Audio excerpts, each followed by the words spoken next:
ನಮಸ್ಕಾರ, ನಾನು ನಿಮ್ಮ ಡಾಕ್ಟರ್ ಲೋಕೇಶ್ ರಾಠೋಡ್. ಇವತ್ತೊಂದು ಹೊಸ ಸಂಚಿಕೆ ವಿವಿಧ ಸ್ಪರ್ಧಾತ್ಮಕ ಪರೀಕ್ಷೆಗಳಿಗೆ ಇದು ಅನುಕೂಲವಾಗಲಿದೆ. ಹಣಕಾಸಿನ ಅರ್ಥಶಾಸ್ತ್ರದ ಪ್ರಶ್ನೆಗಳು, ಹಣಕಾಸಿನ ಅರ್ಥಶಾಸ್ತ್ರ ಭಾಗ 3ರಲ್ಲಿ ನಾನು ಬಂದಿದ್ದೇನೆ. ನನ್ನ ಚಾನಲನ್ನು ಇಲ್ಲಿವರೆಗೂ ಸಬ್ಸ್ಕ್ರೈಬ್ ಮಾಡಿಲ್ಲ ಎಂದಾದಲ್ಲಿ ಡಾಕ್ಟರ್ ಲೋಕೇಶ್ ರಾಠೋಡ್ ಅಮರ್ತ್ಯ ಸೇನ್ ಅಧ್ಯಯನ ವೇದಿಕೆ ಚಾನಲನ್ನು ಸಬ್ಸ್ಕ್ರೈಬ್ ಮಾಡಿ, ಶೇರ್ ಮಾಡಿ, ಕಮೆಂಟ್ ಮಾಡಿ. ಧನ್ಯವಾದ. ಮೊದಲನೇ ಪ್ರಶ್ನೆ, ಹಣದ ಮಾರುಕಟ್ಟೆಯ ಪ್ರಾಥಮಿಕ ಉದ್ದೇಶವೇನು? ಆಪ್ಷನ್ ನಂಬರ್ ಎ, ದೀರ್ಘಾವಧಿಯ ಹೂಡಿಕೆಗಳನ್ನು ಸುಗಮಗೊಳಿಸಲು. ಆಪ್ಷನ್ ನಂಬರ್ ಬಿ, ವ್ಯವಹಾರಗಳು ಮತ್ತು ಸರ್ಕಾರಗಳಿಗೆ ಅಲ್ಪಾವಧಿಯ ದ್ರವ್ಯತೆ ಒದಗಿಸಲು. ಆಪ್ಷನ್ ನಂಬರ್ ಸಿ, ಮೂಲಸೌಕರ್ಯ ಯೋಜನೆಗಳಿಗೆ ಹಣಕಾಸು ಒದಗಿಸಲು. ಆಪ್ಷನ್ ನಂಬರ್ ಡಿ, ಷೇರುಗಳು ಮತ್ತು ಉತ್ಪನ್ನಗಳನ್ನು ವ್ಯಾಪಾರ ಮಾಡಲು. ಇದರಲ್ಲಿ ಸರಿಯಾದ ಉತ್ತರ ಬಿ ಆಗುತ್ತದೆ. ವ್ಯವಹಾರಗಳು ಮತ್ತು ಸರ್ಕಾರಗಳಿಗೆ ಅಲ್ಪಾವಧಿಯ ದ್ರವ್ಯತೆ ಒದಗಿಸಲು ಹಣದ ಮಾರುಕಟ್ಟೆ ಪ್ರಾಥಮಿಕ ಉದ್ದೇಶವಾಗಿರುತ್ತದೆ.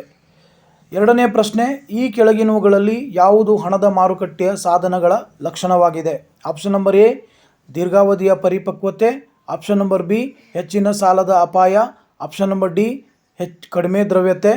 ಆಪ್ಷನ್ ನಂಬರ್ ಡಿ, ಅಲ್ಪಾವಧಿಯ ಪರಿಪಕ್ವತೆ. ಇದರಲ್ಲಿ ಸರಿಯಾದ ಉತ್ತರ ಡಿ ಆಗುತ್ತದೆ, ಅಲ್ಪಾವಧಿಯ ಪರಿಪಕ್ವತೆ. ಇದು ಸರಿಯಾದ ಉತ್ತರವಾಗಿರುತ್ತದೆ. ಅದೇ ರೀತಿ ಮೂರನೇ ಪ್ರಶ್ನೆ, ಈ ಕೆಳಗಿನವುಗಳಲ್ಲಿ ಯಾವುದು ಹಣದ ಮಾರುಕಟ್ಟೆಯ ಸಾಧನವಲ್ಲ? ಎ, ಖಜಾನೆ ಬಿಲ್ಲುಗಳು. ಬಿ, ವಾಣಿಜ್ಯ ಪತ್ರಿಕೆ. ಸಿ, ಕಾರ್ಪೊರೇಟ್ ಬಾಂಡುಗಳು. ಡಿ, ಠೇವಣಿ ಪ್ರಮಾಣ ಪತ್ರಗಳು. ಇದರಲ್ಲಿ ಸರಿಯಾದ ಉತ್ತರ ಕಾರ್ಪೊರೇಟ್ ಬಾಂಡುಗಳು. ಇದು ಹಣದ ಮಾರುಕಟ್ಟೆಯ ಸಾಧನವಲ್ಲ. ಖಜಾನೆ ಬಿಲ್ಲುಗಳು, ವಾಣಿಜ್ಯ ಪತ್ರಿಕೆಗಳು, ಠೇವಣಿ ಪ್ರಮಾಣ ಪತ್ರಗಳು ಇವೆಲ್ಲವೂ ಹಣದ ಮಾರುಕಟ್ಟೆಯ ಸಾಧನಗಳಾಗಿರುತ್ತವೆ, ಕಾರ್ಪೊರೇಟ್ ಬಾಂಡ್ ಅಲ್ಲ. ನಾಲ್ಕನೇ ಪ್ರಶ್ನೆ, ಹಣದ ಮಾರುಕಟ್ಟೆಯಲ್ಲಿ ಪ್ರಮುಖ ಭಾಗವಹಿಸುವವರು ಯಾರು? ಆಪ್ಷನ್ ನಂಬರ್ ಎ, ಕೇಂದ್ರ ಬ್ಯಾಂಕುಗಳು, ವಾಣಿಜ್ಯ ಬ್ಯಾಂಕುಗಳು ಮತ್ತು ನಿಗಮಗಳು. ಆಪ್ಷನ್ ನಂಬರ್ ಬಿ, ಸಾಹಸೋದ್ಯಮ, ಬಂಡವಾಳಶಾಹಿಗಳು ಮತ್ತು ಖಾಸಗಿ ಷೇರು ಸಂಸ್ಥೆಗಳು. ಆಪ್ಷನ್ ನಂಬರ್ ಸಿ, ವೈಯಕ್ತಿಕ ಚಿಲ್ಲರೆ ಹೂಡಿಕೆದಾರರು. ಆಪ್ಷನ್ ನಂಬರ್ ಡಿ, ಪಿಂಚಣಿ ನಿಧಿಗಳು ಮತ್ತು ಹೆಡ್ಜ್ ನಿಧಿಗಳು. ಇದರಲ್ಲಿ ಸರಿಯಾದ ಉತ್ತರ ಎ, ಕೇಂದ್ರ ಬ್ಯಾಂಕುಗಳು, ವಾಣಿಜ್ಯ ಬ್ಯಾಂಕುಗಳು ಮತ್ತು ನಿಗಮಗಳು. ಇವೆಲ್ಲವೂ ಹಣದ ಮಾರುಕಟ್ಟೆಯಲ್ಲಿ ಪ್ರಮುಖವಾಗಿ ಭಾಗವಹಿಸುವವರಾಗಿರುತ್ತಾರೆ. ಅದೇ ರೀತಿಯಾಗಿ ಐದನೇ ಪ್ರಶ್ನೆ, ಹಣದ ಮಾರುಕಟ್ಟೆ ಸಾಧನಗಳಿಗೆ ಸಂಬಂಧಿಸಿದ ಪ್ರಮುಖ ಅಪಾಯ ಯಾವುದು? ಆಪ್ಷನ್ ನಂಬರ್ ಎ, ಮಾರುಕಟ್ಟೆಯ ಅಪಾಯ. ಆಪ್ಷನ್ ನಂಬರ್ ಬಿ, ಬಡ್ಡಿ ದರದ ಅಪಾಯ. ಆಪ್ಷನ್ ನಂಬರ್ ಸಿ, ದ್ರವ್ಯತೆಯ ಅಪಾಯ.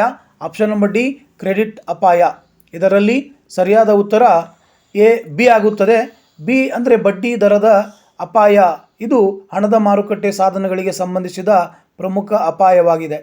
ಅದೇ ರೀತಿ ಆರನೇ ಪ್ರಶ್ನೆ, ಆರ್ಥಿಕ ಚಟುವಟಿಕೆ ನಿಧಾನವಾಗುತ್ತಿರುವ ಆದರೆ ವೇತನ ಮತ್ತು ಬೆಲೆಗಳು ಏರುತ್ತಲೇ ಇರುವ ಆರ್ಥಿಕ ಸ್ಥಿತಿಗೆ ಈ ಕೆಳಗಿನವುಗಳಲ್ಲಿ ಯಾವುದು ಸೂಕ್ತವಾಗಿದೆ? ಆಪ್ಷನ್ ನಂಬರ್ ಎ, ಹಣದುಬ್ಬರ. ಆಪ್ಷನ್ ನಂಬರ್ ಬಿ, ಹಣದುಬ್ಬರವಿಳಿತ. ಆಪ್ಷನ್ ನಂಬರ್ ಸಿ, ಕೈಫ್ಲೇಷನ್. Option number D, stagflation. ಇದರಲ್ಲಿ ಸರಿಯಾದ ಉತ್ತರ ಡಿ ಆಗುತ್ತದೆ, ಸ್ಟ್ಯಾಗ್ಫ್ಲೇಷನ್. ಹಣದುಬ್ಬರವು ನಿರಂತರವಾದ ಹೆಚ್ಚಿನ ಹಣದುಬ್ಬರವನ್ನು ಸೂಚಿಸುತ್ತದೆ. ಜೊತೆಗೆ ಹೆಚ್ಚಿನ ನಿರುದ್ಯೋಗ ಮತ್ತು ನಿಶ್ಚಲವಾದ ಬೇಡಿಕೆ ಆರ್ಥಿಕತೆಯಲ್ಲಿ ಬೆಳವಣಿಗೆ ಕಂಡುಬರುತ್ತದೆ. ಹಣದುಬ್ಬರ ಪ್ಲಸ್ ಕಡಿಮೆ ಬೆಳವಣಿಗೆ ದರ ಪ್ಲಸ್ ಕಡಿಮೆ ಉದ್ಯೋಗ = ಹಣದುಬ್ಬರ.